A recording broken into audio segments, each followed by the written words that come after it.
আবদুহু ওয়া রাসূলুহু সাল্লাল্লাহু আলাইহি ওয়াসাল্লাম। সোনার চাঁদ আজকে শিক্ষার জন্য, একটু জোরে জোরে জোরে শিক্ষার জন্য গোপনে ইবাদত আল্লাহ ভালোবাসে। জোরে জোরে আস্তে আস্তে আস্তে আস্তে প্রত্যেকদিন মাগরিবের নামাজ পড় কিছুক্ষণ। আজকে যেমন আপনারা করলেন, আমি আপনাদেরকে দুই রাকাত করে 6 রাকাত আওয়ামিনের নামাজ পড়ালাম, 2 রাকাত করে 6 রাকাত নামাজ আলাদা করে পড়বেন।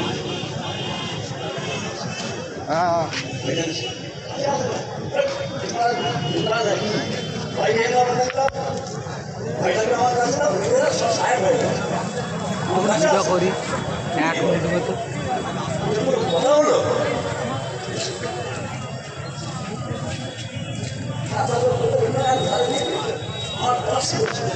আমাদের কাছের লোক কাছে না থাকলে কাছের লোক কাছে থাকবে না।